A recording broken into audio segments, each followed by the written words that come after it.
해달의 이해하면 무서운 이야기. 이 동네에는 이상한 아이라고 소문난 아이가 있었다. 누구는 그 아이를 미쳤다고 했고 누구는 그 아이가 귀신을 본다고 했다. 왜 그렇게 소문이 났냐고 묻자 혼자 중얼거리거나 갑자기 비명을 지르거나 해서 그렇게 소문이 났다는 것이다. 어느 날 조용하던 아파트에는 그 아이의 비명소리가 울려 퍼졌다. 사람들이 뛰쳐나오거나 아파트를 지나가던 사람들이 그 소리를 듣고 일제히 위를 올려다보았다. 시선의 끝에는 아이와 아이의 동생이 난간을 붙잡고 매달려 있었다.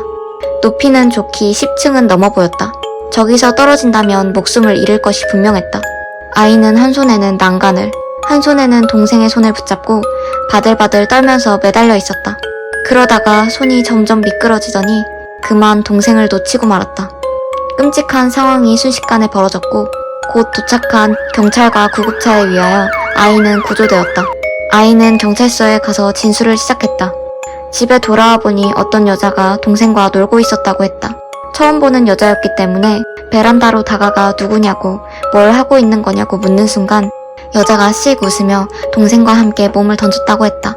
그래서 아이는 급하게 손을 뻗어 동생을 잡았지만 이내 놓쳐버렸다며 엉엉 울었다. 하지만 경찰은 이상하다는 표정을 지었다. 분명 떨어진 사람은 아이의 동생뿐이었기 때문이다. 아무튼 아이가 그린 몽타주를 토대로 조사를 시작해본 경찰은 참 이상한 사실을 발견했다. 아이가 그린 여자는 아이의 가족이 이사 오기 전 그 집에 거주하던 여자의 인상착의와 똑같았기 때문이다. 그녀는 안타깝게 자신의 아이를 잃은 후 우울감을 이기지 못해 그 집에서 몇 년 전에 스스로 목숨을 끊었다고 나와 있었다. 결국 수사는 난항을 겪었고 시간이 지나 사고사로 결론나게 된다. 이 사실이 퍼지자 아이는 귀신을 보는 아이로 낙인 찍혔고 아이는 모든 사람들의 관심과 두려움을 한몸에 받게 되었다. 그렇게 몇 달이 흘렀고 어느 날 아이의 반에 전학생이 왔다. 아이는 전학생에게 그다지 관심이 없어 보였다. 그저 전학생의 눈이 매우 날카롭다는 생각을 할 뿐이었다. 전학생은 아이의 빈 옆자리에 앉게 되었고 이내 아이에게 질문을 던졌다. 애들이 그러는데 너 귀신을 본다며? 맞아. 그럼 말해봐. 지금 이 교실에 귀신이 얼마나 있어? 아이는 정신을 집중하고 주변을 천천히 둘러보며 말했다. 현재는 없어. 역시 거짓말이었네. 네가 그걸 어떻게 알아? 왜 그랬어 언니? 아이는 소름이 끼쳐 벌떡 일어났다. 라고 네 동생이 뒤에서 이야기하고 있잖아.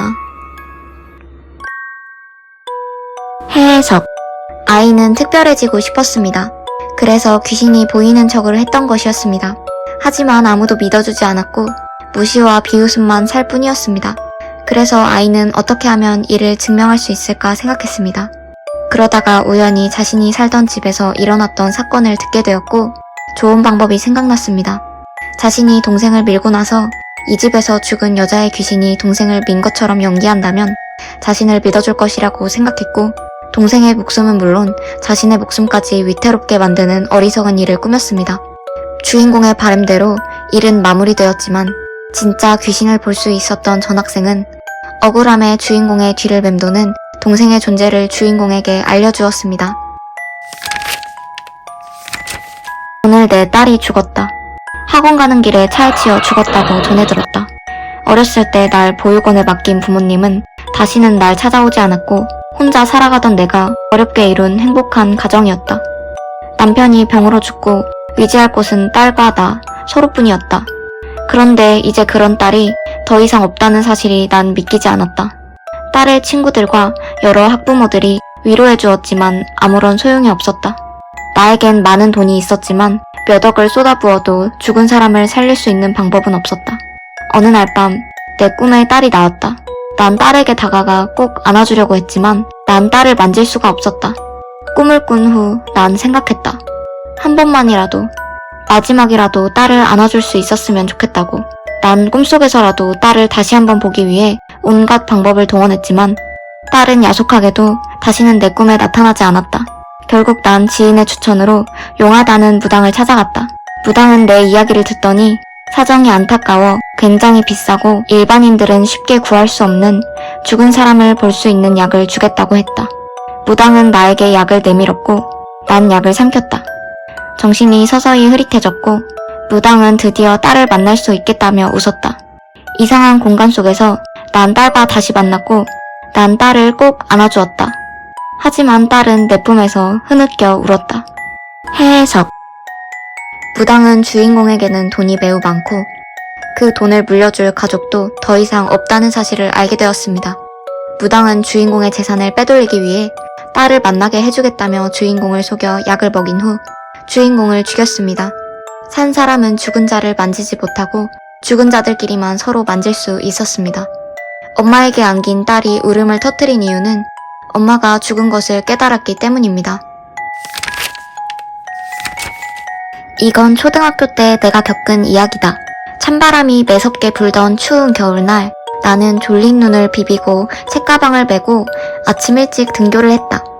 평소엔 담임 선생님이 반 문을 열어주지만 나는 반장이기도 했고 이번 달에 생일인 친구들을 위한 이벤트를 먼저 준비해야 했기 때문에 아침 일찍 학교에 도착했다. 반 열쇠를 가지러 교무실에 가기 위해 긴 복도를 지나쳐 가는데 복도에 웬 옷가지들과 쓰레기가 버려져 있었다. 난 이것들을 치워야 하나 고민했지만 시간이 많이 없었기 때문에 빨리 교무실로 향했다. 교무실로 들어가니 선생님 한 분이 커피를 마시고 계셨다. 내가 인사했지만 나를 한번 흘끗 보시고는 하던 일을 마저 하셨다.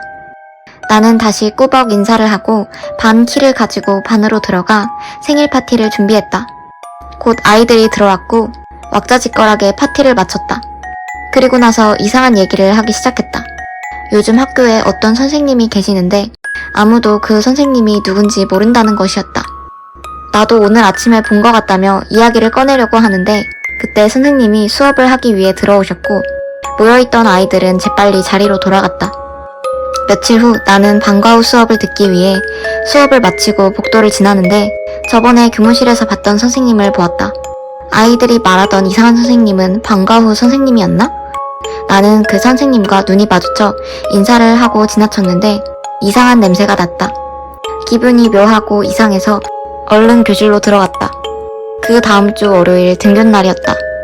아침에 일어난 나에게 엄마는 오늘부터 학교가 잠시 휴교라고 했다. 이유를 들은 나는 소름이 돋았다. 지난주 금요일 어떤 남자애가 학교에서 죽었다고 이야기를 들었기 때문이다. 범인은 학교에 숨어 살던 나쁜 사람이었고 다행히 잡혔다고 했다. 더 이야기를 듣고 싶었지만 엄마는 말을 아꼈다. 지난주 금요일이라면 내 머릿속에 떠오른 사람은 왜인지 바로 몇 번 마주쳤던 그 선생님이었다.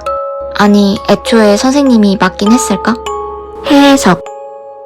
아이가 본 선생님은 바로 살인을 저지른 후 교도소를 출소한 노숙자였습니다. 노숙자는 추운 겨울 마땅히 잘 곳이 없어 아이들과 선생님이 오기 전 초등학교에 몰래 숨어 있었고 종종 의도치 않게 노숙자를 마주친 아이들은 그가 선생님이라고 믿었습니다. 노숙자는 자신의 존재를 눈치챈 아이에게 해코지를 한 것이었습니다. 7월 4일, 나는 궁전에 사는 공주님이다. 그리고 나는 친구도 매우 많다. 너무너무 많다. 앨리스, 메리, 필립, 케이트, 다들 내 소중한 친구이다. 7월 8일, 나는 자주 아파서 학교에 잘 나가지 못한다. 병원에 더 자주 가야 한다. 너무너무 아파서 그만하고 싶다고 말하자 엄마는 내가 나중에 행복하게 활짝 웃으려면 지금 조금 더 참아야 된다고 했다. 7월 10일, 곧 내 생일 파티를 열 것이다. 나는 내 친구들만으로도 충분했지만 그래도 오랜만에 학교에 가서 아이들에게도 초대장을 나눠주기로 했다. 아마 아이들은 기뻐서 팔짝팔짝 뛸 것이다. 너도 그렇게 생각하지? 7월 17일, 학교에 가서 아이들에게 초대장을 나눠주었다. 근데 내 예상과 달리 아이들은 별로 기뻐하지 않았다. 화장실을 다녀오는데 아이들이 하는 말이 들렸다. 쟤 병 걸렸다는데 전염되는 거 아니야? 불쾌해. 기분 나빠. 집에 혼자 돌아오는 길에 난 생각했다. 아이들은 역시 멍청하다. 우리 집에 오면 모든 것을 다 할 수 있는데. 바보같이 난 눈물이 좀 나왔다. 그때 풍선을 파는 삐에로 아저씨를 만났다. 아저씨는 내가 왜 울고 있냐고 물어봤다. 나는 아이들이 아무도 내 파티에 오고 싶지 않아 한다고 했다. 삐에로 아저씨는 걱정하지 말라고 했다. 자신이 가는 파티에는 언제나 사람들이 북적인다고 했다. 나는 그 말을 듣고 삐에로 아저씨에게 초대장을 건네주었다. 7월 18일, 드디어 내 생일날이다. 약속대로 삐에로 아저씨가 집으로 찾아왔고 아저씨의 말처럼 우리 집에 사람들이 정말 많이 왔다. 해석. 아이가 만난 삐에로 아저씨는 부잣집을 노리는 강도였습니다. 아이가 부잣집 딸이라는 것을 안 강도는 얼굴을 숨기고 친근하게 다가가기 위해 삐에로 분장을 한 후에 아이에게 접근했고 아이를 꼬드겨 초대장을 받아냈습니다. 강도는 아이의 생일날 아이의 집을 찾아갔고 기대에 부푼 아이는 의심 없이 문을 열어주었습니다. 강도는 집안에서 아이의 부모님을 살해하고 돈과 재물을 훔쳐갔습니다. 그리고 자신을 들여보내준 아이는 살려주었습니다. 아이의 생일 파티에는 친구들 대신 많은 경찰들이 집을 방문했습니다. 나는 땀이 난 이마를 쓸어내렸다. 오늘도 너무 바쁘다. 그래도 이제 한 사람만 남았어. 멀리서 그녀의 모습이 보였다. 마침 저기 보이는군. 저기 무슨 일 있으세요? 그녀는 내 말에 옆을 돌아보았다. 그녀의 얼굴은 참 슬퍼 보였다. 그녀는 잠시 망설이다가 대답했다. 저 오늘 회사에서 잘렸거든요. 그리고 결혼을 약속한 제 남자친구의 부모님께서는 절 반대하시고요. 제가 뭔가 마음에 안 드시나 봐요. 그리고 부모님께서도 곧 이혼하실 것 같아요. 매일매일 싸우시거든요. 아, 고민이 많으시겠네요. 차라리 제가 없어져 버리는 게 나을 것 같아요. 모든 일을 제가 망치고 있는 것 같아요. 그녀는 문득 정신을 차린 듯 다급하게 말했다. 제가 애처럼 굴었네요. 초면에 죄송해요. 털어놓을 곳이 없어서요. 아니요, 죄송할 일이 아닌걸요?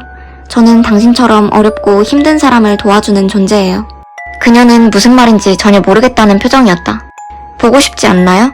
정말 당신이 없었다면 주변 사람들이 어떻게 살아가고 있을지 제가 보여드릴 수 있어요. 그녀의 눈이 호기심으로 반짝였다. 좋아요. 그럼 보여주세요. 나는 손가락을 튕겨 2개의 문을 만들어냈고 그중 하나의 문을 열었다. 다른 공간에 도착하자 그녀는 물었다. 이곳은 어디죠? 이곳은 당신 남자친구의 당신이 없는 삶이에요. 좋은 집, 좋은 차, 그리고 그녀의 남자친구로 보이는 사람이 보였다. 그녀는 씁쓸한 눈빛을 하며 말했다. 그의 옆에는 다른 여자가 보이네요. 그는 저랑 있을 때보다 훨씬 풍족하고 행복해 보여요. 나는 당황한 기색을 보이지 않으려고 애쓰며 말했다. 그럴 리가 없는데 당신 때문에 그가 불행하다고 생각하나요?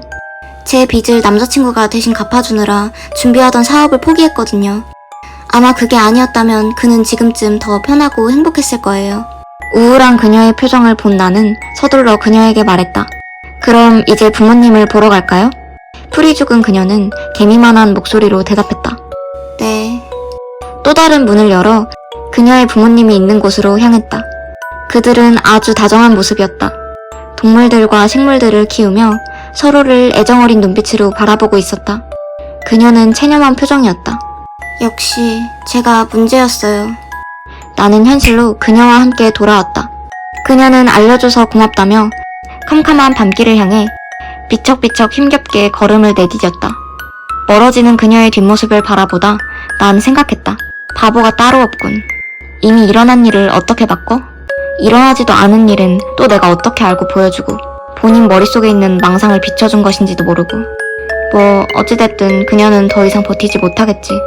내일도 할 일을 해야 하니 이제 그만 쉬러 가야겠군. 해석. 주인공은 사람들의 우울함과 약한 구석을 파고들어 그들의 삶을 포기하게 만드는 존재였습니다. 주인공이 보여준 장면들로 인해서 사람들은 자신의 존재가 어디에도 필요하지 않다고 확신하게 되었고 이는 극단적인 선택으로 사람들을 이끌었습니다.